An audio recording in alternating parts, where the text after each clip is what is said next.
باللہ السميع العليم من الشيطان الرجيم بسم الله الرحمن الرحيم الحمد لله والصلاة والسلام على أشرف الأنبياء والمرسلين حبيب الله العالمين أبي القاسم محمد وعلى آله الطيبين الطاهرين المعصومين المظلومين واللعنة الدائمة على أعدائهم أجمعين. سامعین اکرام، آج آپ کے سامنے بہت ہی غمناک تاریخ کی مناسبت سے چند جملے اور دو چار باتیں آپ کی خدمت میں عرض کرنا چاہتا ہوں. یہ 8 شوال روز انہدام بقیع اور روز غم کے عنوان سے ہم شیعیان آل محمد علیہ السلام کے لیے، بلکہ کیا تمام وہ مسلمان کے جو اہل بیت علیہ السلام سے محبت اور عقیدت رکھتے ہیں، ان سب کے لیے 8 شوال کی تاریخ بہت ہی غم کی تاریخ ہے. یہ سیاہ ترین تاریخ ہے تاریخ کے میں، اس لیے کہ یہ وہ تاریخ ہے کہ جس دن آل سعود اور محمد بن عبد الوہاب کے کوشش اور ان کے فتووں اور اس کے صحیح کے ذریعے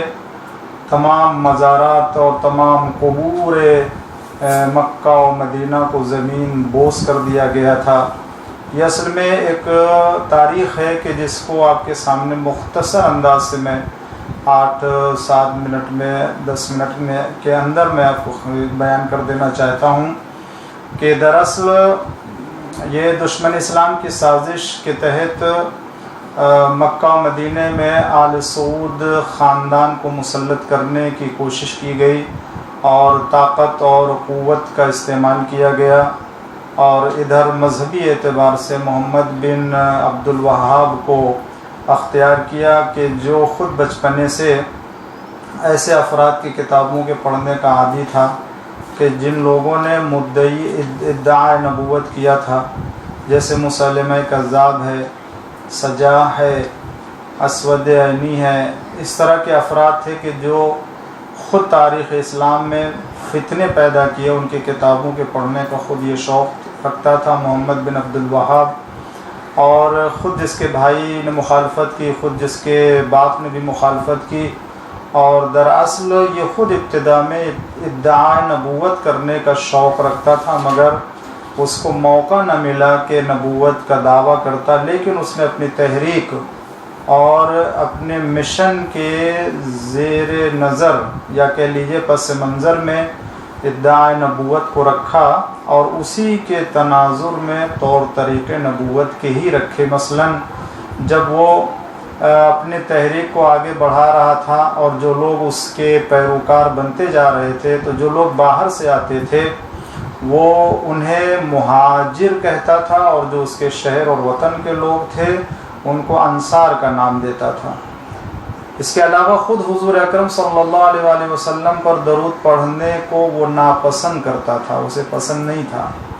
یا اذان میں جب پیغمبر اسلام صلی اللہ علیہ وآلہ وسلم کا نام آتا تھا تو اس نام سے بھی وہ بہت ہی نفرت کرتا تھا، اور کوئی درود پڑھتا تھا تو اس سے وہ سخت ناراض ہوتا تھا. اس طرح کے نہ جانے کتنے ایسے حقائق ہیں کہ جو محمد بن عبد الوہاب کے لیے تاریخ نے بیان کیے، جن کو لوگ بیان نہیں کرتے. اسی کا نظریہ تھا کہ جتنی بھی قبریں ہیں وہ سب کے سب زمین بوس کر دی جائیں، اس لیے کہ اسلام میں یہ شرک اور بدعت ہے کہ ان کی زیارت کے لیے کوئی جائے، یا یہ کہ ان سے کوئی توسل کرے یا قبروں کے اوپر کوئی عمارت بنائے. اسی لیے مکہ و مدینہ کے علماء سے زبردستی فتوے لیے گئے تاکہ جو وہ ان علماء کے پشت پناہی میں تمام جنت البقیع اور جنت المعلیٰ کے قبروں کو مسمار کر دیا جائے، اور یہ بتایا جائے کہ جو کچھ ہو رہا ہے یہ اسلام کے نظریے اور اسلام کی تعلیمات کی روشنی میں ہے، جبکہ ایسا ہرگز نہیں ہے. کیوں؟ اس لیے کہ حضور اکرم صلی اللہ علیہ وآلہ وسلم کے زمانے ہی سے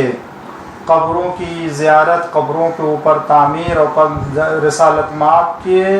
اسلام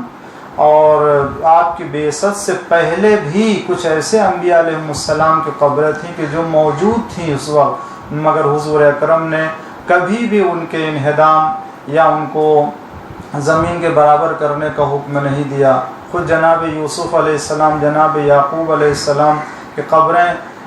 موجود تھیں اس زمانے میں، مگر حضور اکرم نے کبھی اس کی طرف اشارہ نہ فرمایا۔ اور اسی طریقے سے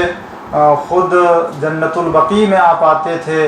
اور قبروں کی زیارت کے لیے، کبھی بھی آپ نے اس طرح کو کوئی بیان نہ دیا، نہ لوگوں کے سامنے اس طرح کی باتیں رکھی کہ جس سے کہا جا سکے، بلکہ برعکس حضور اکرم کی زندگی میں، زندگی کے بعد تمام اصحاب نے قبر، خود پیغمبر اسلام کی قبر مبارک کے اطراف میں دیوار اور چھت بنانا، یہ خود خلیفہ اول نے جو ہے سب سے پہلے آپ کے قبر کی تعمیر کی ہے۔ اس کے علاوہ خود عبداللہ ابن زبیر نے اور اس کے بعد عمر بن عبدالعزیز نے اس کا توسعہ کیا، بڑھایا۔ یہ سب اصحاب کی زیر نظر، نہ صرف یہ کہ ان کے زیر نظر بلکہ خود ان لوگوں نے ہی جو اسے بنایا اور اس کا کام کیا، مگر کسی نے اعتراض نہ کیا کہ یہ شرک ہے، یہ بدعت ہے۔ بلکہ آج یہ دعویٰ کیا جاتا ہے کہ ہم سنت پیغمبر اور پیغمبر اسلام کے اصحاب اور تابعین کے ہم سیرت کے اوپر عمل کرنے والے ہیں، تو کہاں ہیں وہ اصحاب پیغمبر اور سلف صالح کہ جن کی سیرت و کردار پر عمل کیا؟ یہ تو سلف صالح اور تابعین اور اصحاب ہی کی تو زندگی ہے کہ جنہوں نے قبر پیغمبر، قبر اولیاء، قبر جو ہے وہ معصومین کی زیارت کی اور اس کے اوپر ان لوگوں نے قبے بنائے، گنبد بنائے۔ خود جنت البقیع میں انہدام سے پہلے کی تاریخ دیکھ لیجئے کہ جو 1925 سے پہلے کی جو ہے وہ تصویریں ہیں، ان تصویروں میں خود بقیع میں ائمہ معصومین علیہ السلام کی قبروں کے اوپر شاندار گنبد اور وہ عمارت بنی ہوئی تھی۔ مگر افسوس کہ یہ تاریخ میں سیاہ ترین تاریخ جو 8 شوال کی تاریخ آتی ہے، اپریل 1925 میں آل سعود اور محمد بن عبد الوہاب کے حکم سے پہلے مکہ میں جنت المعلیٰ کی تمام قبروں کو مسمار کر دیا جاتا ہے۔ مدینے کے اوپر جب حملہ ہوتا ہے تو مدینے کی بھی تمام وہ قبریں کہ جو محترم و مقدس قبریں تھیں، خاص طور سے حضور اکرم کے جانشین امام حسن مجتبی اور امام زین العابدین علیہ السلام، امام محمد باقر علیہ السلام، امام جعفر صادق علیہ السلام کے قبریں، اور اس کے بعد جو وہ تمام وہ اصحاب کے جو حضور اکرم کے جنت البقیع میں آرام فرما رہے تھے، اور یقیناً ان تمام قبروں کو مسمار کر دیا گیا۔ جنت البقیع میں حضور اکرم کی خود پھوپھیاں ہیں، چچا ہیں، عبداللہ ابن عباس ہیں، جناب صفیہ آپ کی پھوپھی ہیں، جناب فاطمہ بنت اسد ہیں، جناب رسالت مآب کے بیٹے ہیں۔ حضور اکرم کے نہ جانے کتنے اصحاب، 7000 اصحاب کی قبریں جنت البقیع میں تھیں، جن کو سب کو برباد کر دیا اور اسے مسمار کر دیا اور زمین کے برابر کر دیا۔ آخر کس جواز کی بنیاد پر؟ کیا اسلام میں ان قبروں کے احترام اور قبور کی زیارت اور ان کے اوپر تعمیر کرنے کی اجازت نہیں دی گئی ہے؟ اصحاب کہف کے غار کے اوپر خود قرآن کریم کہتا ہے کہ وہاں پر جانے والوں نے جب کہا کہ ہم ان کے اوپر مسجد بنائیں گے تو قرآن کریم نے اس کا ذکر کیا ہے۔ اگر قبروں کے اوپر مسجد بنانے کی کوئی ممانعت ہوتی اور شرک ہوتا تو کیا قرآن کریم اس کے بارے میں کوئی تبصرہ نہ کرتا؟ خود حضور اکرم نے کہیں کسی طرح کے کوئی بیان میں ایسا نہیں ارشاد فرمایا کہ جہاں قبروں کی تعمیر کرنے اور قبروں کو اوپر گنبد بنانے کو لوگوں نے محالہ کہ یہ سب کچھ صرف اس لیے کیا گیا تاکہ یہ شیطانی مشن کو آگے بڑھا سکیں، اس لیے کہ وہ شیطان نے قسم کھائی تھی کہ میں تیرے بندوں کو بہکاؤں گا۔ لہٰذا آج اسی لیے یہ وہابی جو اب محمد بن عبد الوہاب کے پیروکار ہیں، دراصل یہ ابن تیمیہ اور احمد ابن حنبل ہی کے نظریات کو آگے بڑھا رہے ہیں، اور آج یہ شیطانی نظریات ہیں کہ جہاں صرف ان کی نگاہ میں جو توحید ہے وہی مسلمان ہے، ورنہ کوئی مسلمان نہیں ہے۔ یہ اصل میں شیطانی مشن ہے اور شیطانی خیالات ہے جس کی بنا پر مسلمانوں کو کافر سمجھا جا رہا ہے اور ان کے قبروں کو، اولیاء الہی کے قبروں کو مسمار کیا جا رہا ہے۔ ورنہ ان کو نہ مسجدوں سے محبت ہے، نہ مسلمانوں سے محبت ہے، نہ قبروں سے اور نہ توحید سے کوئی دلچسپی ہے۔ اسی لیے تو کلمہ گو مسلمانوں کو تہتے کر رہے ہیں، اولیاء الہی کے قبروں کو مسمار کر رہے ہیں، حالانکہ قرآن کریم نے شاعر الہی کی تعظیم کرنے کو تقوی کی نشانی بتائی ہے۔ آخر جناب ابراہیم علیہ السلام کی یادگار، جناب ہاجرہ کی یادگار آج بھی شاعر الہی کے عنوان سے قرآن کریم میں، اور جو بھی ہم مسلمان مکہ جاتا ہے حج کرنے کے لیے تو اسے یہ مراسم انجام دیے جاتے ہیں، اور اس کو عبادت کی نظر سے قرآن کریم نے بیان کیا، اور قیامت تک یہ سلسلہ جاری رہے گا۔ کیوں؟ اس لیے کہ ان افراد نے، ان خدا والوں نے صرف اپنے عمل کو خالص بنا کر کے اللہ کے لیے انجام دے، پروردگار عالم نے اس عمل کو قیامت تک کے لیے باقی رکھا۔ تو جو فرزند رسول، جو جانشینان پیغمبر اسلام نے خالص اللہ کے لیے دین کی ہدایت اور حجت خدا ہونے کو عنوان سے دین کی خدمت کی ہو، اور انہوں نے اس راہ میں اپنی جان قربان کر دی ہو، تو کیا ان کی یہ نشانیاں شاعر الہی میں اور تقوی الہی کی نشانیوں میں شمار نہیں کی جائے گی؟ یہ اہل بیت سے دشمنی ہے، جس کی بنا پر اہل بیت علیہ السلام کی زندگی میں بھی اور ان کے بعد بھی انہیں آرام سے نہ بیٹھنے دیا گیا اور قبر کو مسمار کر دیا۔ آج ہم شیعوں کے، ہم مسلمانوں کی آنکھیں اشکبار ہیں، اس لیے کہ امام حسن، امام زین العابدین، امام محمد باقر، امام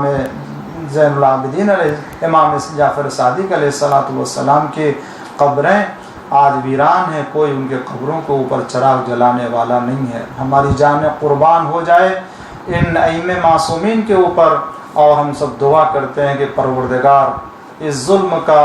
سلسلہ جو سعودی عرب میں آل سعود کے ہاتھوں ہو رہا ہے، خداوند عالم ظہور امام زمانہ علیہ السلام کے ذریعے سے جلد خاتمہ فرما، اور ہم اپنی زندگی میں اپنی آنکھوں سے جنت البقیع اور تمام مزارات مقدسہ کی تعمیر کو ہوتے ہوئے دیکھ لیں۔ پروردگار ظالم کو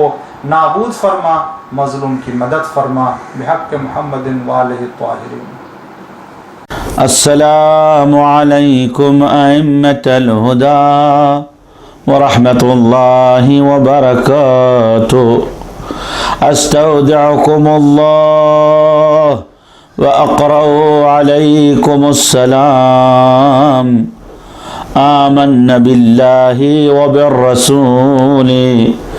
وبما جئتم به ودللتم علیہ، اللهم فاكتبنا مع الشاهدين۔ السلام عليكم يا أئمة البقيع الغرقد، السلام عليكم يا أبناء رسول الله،